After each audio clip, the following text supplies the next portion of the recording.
Hi, it's Dominic from the msguide.com. And in this video, Ed talks about his diagnosis and his path essentially to an eventual MS diagnosis, which was rocky, took several years, involved being told he had CIS, involved an A&E doctor just by the going, oh, it's probably MS. And I can see why this stuff has really got under Ed's skin sometimes. It's not as easy for Ed as it has been for some of us, but I'm also sure that this will resonate with many of you who initially diagnosed with CIS, clinically isolated syndrome. Anyhow, this will start now.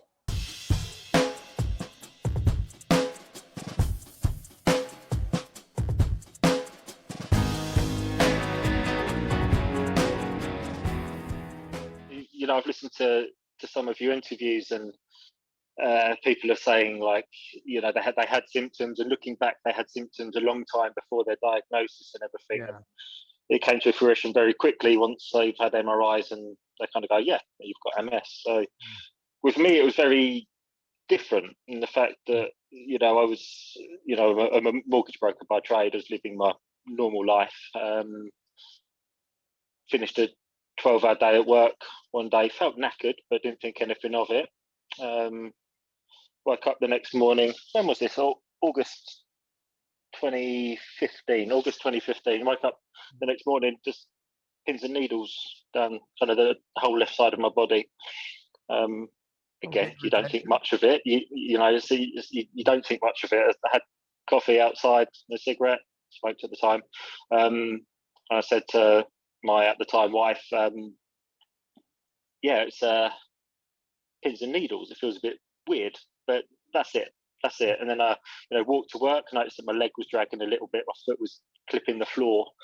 Again, still didn't think much of it. And then Why would then it started you getting a, you know, you don't think MS, do you? It's like, well, you know. I was 27 years old, walking to work, and just thought something was a bit off. And you don't think the worst, but I kind of quite quickly changed. So, like, I, you know, got into work, made a cup of tea for my colleagues as well. Went to put it down on the desk and kind of slammed the cup down, and tea went everywhere. And I thought that's a little bit odd. But yeah, over the next hour, I kind of walked into door frames, dropped the phone, things like that, and I started thinking, no, this definitely isn't right. And started panicking. So I said to one of my colleagues, look, I'm going home. Went home straight away. Called my doctor and said, I need to see someone straight away. I'm having a stroke. Because what you instantly think, the whole of the left side is gone, your coordination's gone, feelings go in. It's all a bit weird. I'm having a stroke. So I went straight down to the doctor's surgery. He saw me, checked me out, and kind of said, well, good news is you're not having a stroke. But here's a letter. Go straight down to A&E. I'm calling them now and letting you know that you're on the way. So I got a lift down to A&E and went in from there. So it's always slightly worrying. I went to the doctor about something else once, and she said, would you mind going to A&E? And I went, sure. When? And she went, now? I'm like, oh. And then met me at the door, and I thought, this is not looking good. Yeah. So yeah, I kind of got there. I sat down in A&E, and within about 30 seconds, a nurse came from one of the side doors and said, oh, you Ed, come through. And yeah, it was all very quick. And it's that moment that I realised that maybe it's something a little bit more serious going on, but I had no idea, literally no idea. So Ed, you know it's serious in A&E when somebody comes and takes you away from the queue. Yeah. And you think, certainly does. Why? You happily get out of that waiting room as well. Yeah. So yeah, it kind of from there, ECGs, you know, the drunk test, right, where you have to walk in a straight line and all that. So yeah, they made me do all of that, and after a few hours, sent me for an MRI, and then sent me home without saying much. So did you get any clue? Were you saying, folks, what the hell's going on? No. I was asking, they didn't know. They literally didn't know. They kept asking my age, kept asking if I'd had any sort of bang to the head, any sort of injuries. They asked that a lot. Didn't say much. They just said the MRI result will be back within probably kind of 6-7 hours. So come back tomorrow morning and just go to the front desk at A&E and they'll check you back in. So I did exactly that. Went home and things got a hell of a lot worse. You know, the arm started getting really heavy, the legs started getting heavy. That's scary. Yeah, you didn't know what was going on. They didn't know what was going on. They might have done, but they didn't say. By the time I woke up the next morning, I couldn't use my arm. It was completely dead. Arm was completely dead, and the leg was hardly working as well. It was all on just on the left side. So this is all in 24 we went hours. All within 24 hours. Yeah, so this is literally 24 hours later. So back down to A&E. Told them I was freaking out, and within a couple of hours, it was probably an A&E doctor, wasn't it, who kind of sat down in the room with me with an MRI result, brought it up on the screen, and he said, "Oh, look, this is what's causing it. There's I don't know what he referred to it as, a lesion." He showed me this one big lesion on my brain. A big white spot. The big white spot, the plaque, as they call it. So, and I said, "Well, what is it?" And he just kind of went, "Probably MS," is kind of it. And that's kind of the moment when I thought, probably MS. That was probably how MS. the concept was brought into your life, was by a doctor going, probably MS. Yeah. So that's when I kind of first knew that this might be something life-changing. So kind of as you do at that age, you go outside and have a fag. So went outside, had a cigarette, called my mum. And kind of explained it to her. And that was kind of it. I was in hospital for 4 or 5 days, had intravenous steroids. So they kept you in and started you on steroids then and there? Yeah, because it was getting worse and worse. You know, by this point I could hardly walk. So they kept me in. So you had to have your fag with your right hand. That's what I'm wondering. I did. Yeah. Okay. Yeah. So they kept me in the wards. And then 5 days later was sent home. Neurologist kind of signed me out. That's the first time I saw a neurologist. Was about 4 or 5 days into my stay there. So IV steroids, you were in a bed, they'd hooked you up to an IV and they were pumping you with steroids? Yeah. And how did that work for you? Did it sort of make things go away? Did you feel better? It made me feel extremely high and unable to sleep for 4 days. But it's, no, I didn't really notice much of a difference, Dom. No. Right. No. I've never had IV, so I'm just curious. No, it's do you know what? I've had them again since in tablet form, and it's much of a muchness, to be honest. I don't think there's much difference. I think it's just a slightly quicker effect, isn't it? If you have it I'd assume. I don't know. I had IV morphine. That's pretty instant. Yeah. I went from I'm in pain to I don't care very quickly. Yeah. So that was my stay. The neurologist came to see me before I left, and that's when I finally got an explanation. And it wasn't probably MS. He kind of said to me, "No, what it is it's clinically isolated syndrome." That's what they kind of diagnosed me as at that time back in 2015. Was clinically isolated in syndrome. So you had the A&E doctor say it's probably MS, and then you get admitted, you get given IV steroids, and then at some point the neurologist said it's probably not MS, it's CIS, clinically isolated syndrome. Yeah. And what do you think? I mean, okay, I guess where do you turn to first? You know, I think I know the answer, but when you hear MS or CIS or whatever, you know, where do you first turn to try and find out more? Google. Dr. Google. That's the only thing. So, you know, this is where, you know, it really bugged me. So, like, CIS is nothing to them. So I've got a neurologist standing at the end of the bed telling me it's clinically isolated syndrome. Symptoms you've got should go away completely, or maybe leave something, but they should completely go away.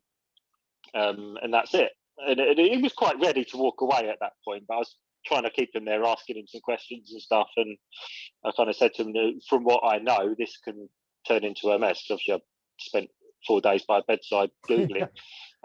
Like this with your phone. yeah. So I think they say it's kind of over 80% of people with CIS Right. go on to have Right. multiple sclerosis. So yeah, but he was saying, yeah, it could not, and it wasn't kind of saying, yeah, it's very likely you will. I think he was trying to work on the side of, I'll keep things positive, which isn't the way it should be. It should be actually sit down with someone properly and go through it. Well, keep it realistic. I think I was speaking to my old MS nurse today for something else, but I said to her, I always valued the fact that she would say, it's not great news, but you need to hear this.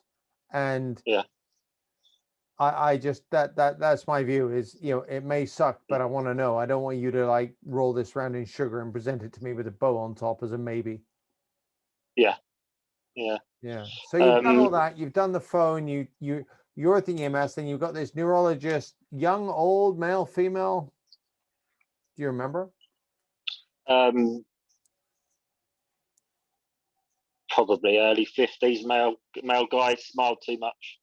Smiled too much. So I'm guessing at that kind of age group, likely to be a consultant. It's not what I'm saying is it's not some sort of accidentally callous. He was a consultant neurologist because I was then assigned to him briefly. Okay.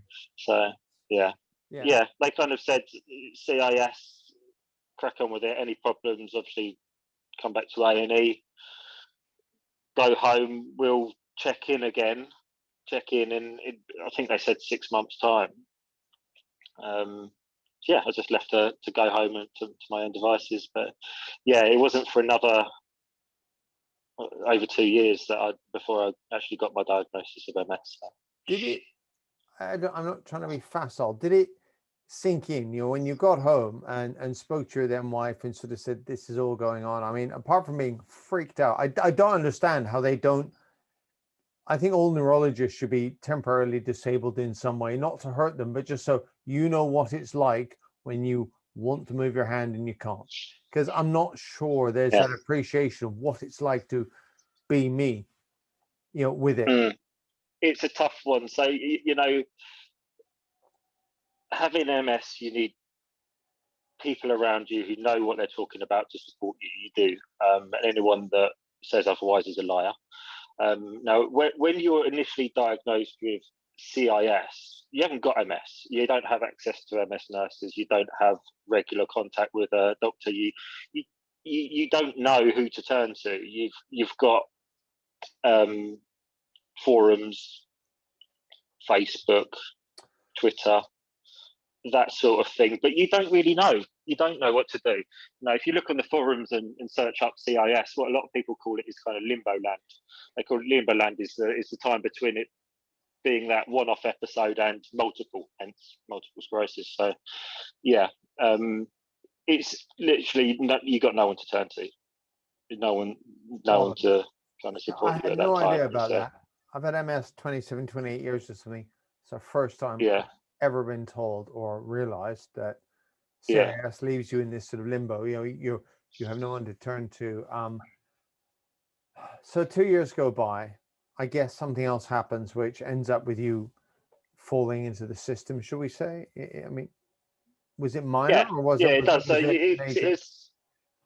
I think if you look at that 2.5 years, it was a pretty tough time. A very tough time. It's you're going home. Did you think about it a lot? A hell of a lot. Yeah, especially kind of early on. Obviously, you're at home and you can hardly walk or couldn't walk for a day or two, and it was rubbish. You couldn't walk up the stairs to go to bed. You couldn't feel anything. You could feel literally nothing. I remember the day that I was outside and it was raining and I could feel raindrops on my hand again, and crying in elation at the fact that I could feel something with my hands. And crying literally, it's just frankly holy shit moment. Oh, I could feel again. Yeah, because you just don't know what's going on. I'm a dad. Would I be able to carry my daughter again? Can I play golf again? Whatever it is, you just don't know. That was tough, and it affects you in many ways. And yeah, 2 years. So it was about 2.5 years after that initial episode. I was at a client's house having a mortgage meeting, taking their details down as I normally do. Kind of got to the second page of my form. This is the old days where you had to write things and not key it into a laptop. And I was writing it away, and I can't remember what I was writing. And I said, "So I'm going to have to stop there. I'm writing, but I can't read anything that I'm writing. Literally can't read it. And this is I'm right-handed. It's completely new to me. I just lost the ability to be able to write. I was literally just writing scribbles. It just couldn't work properly. I'd known these clients for quite some time anyway, so they remember me from before, walking around with a limp and all the rest of it. So I'd seen them about 2 years before with quite a heavy limp at that time. And I saw them again, and I kind of said, look, I think I've got to go to hospital. So I did exactly that. And went up, got my MRI done, and it was after then when I kind of got my diagnosis.